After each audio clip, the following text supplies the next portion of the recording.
एका संतापलेल्या तरुणानं राहता येथील भन्साळी होंडा शोरूमकडनं आपले समाधान होत नसल्यामुळे चक्क शोरूम समोरच आपली नवी कोरी मोटरसायकल भर रस्त्यामध्ये पेटवून दिली आहे।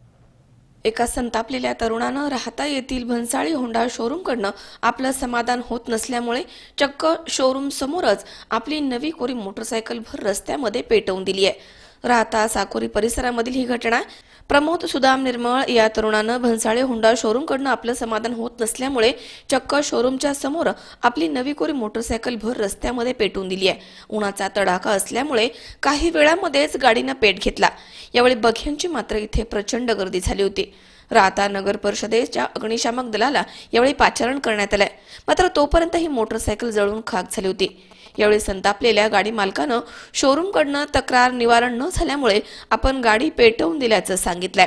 या संदर्भात रस्त्यावरती दुचाकी पेटवल्याच्या कारणावरून सदर तरुणावरती गुन्हा दाखल करण्यात आला आहे। माझ्या मित्राचं नाव प्रमोद सुदाम निर्मळ राहणार फुलतांबा। आम्ही 2 महिन्यापूर्वी भन्साळी शोरूमकडून नवीन गाडी युनिकॉर्न 150 सीसी गाडी घेतली होती। 54,000 रुपयाला कॅश पेमेंट दिलं होतं। 2 महिन्यापूर्वी इथून गाडी घेतली होती आम्ही आणि पूर्ण कॅश पेमेंटून गाडी घेतली होती। आता 15 ते 20 दिवसापासून आम्हाला तो प्रॉब्लेम येत होता, तर आम्ही यांना प्रॉब्लेम सांगितला। 15 दिवसांनी गाडी इथं खोलली, याच्या 4 वेळेस गाडी खोलली, यांच्याकडून प्रॉब्लेम डिटेक्ट नाही झाला आणि ते आम्हाला आज सांगताय का तुम्हाला जे करायचं ते करून घ्या तुमच्या पद्धतीने। आम्ही 15 दिवस यांच्याकडे गर्दी घालत होती, यांनी एकदा प्रॉब्लेम डिटेक्ट नाही केला आणि आम्ही कंपनीला कंप्लेंट केली, तर कंपनीचा आमचा फोन आला, हे म्हणे कंपनी तुम्ही कशासाठी फोन केला। त्याच्यामुळे आम्ही आज वैतागलो, ते इरेस्पॉन्सिबिलिटी दाखवली, त्या गाडीबद्दल आमची काही जबाबदारी नाही, आम्ही गाडी पेटवून दिली कोणीच नाही। ते सांग शोरूमचा एकही माणूस इथं आला नाही, ना मॅनेजर आला ना मालक आला, सगळे स्टाफ वरतून बघत होता, खाली फक्त इथं रोडचे येणार जाणार माणसं होते, कोणीच नाही आले।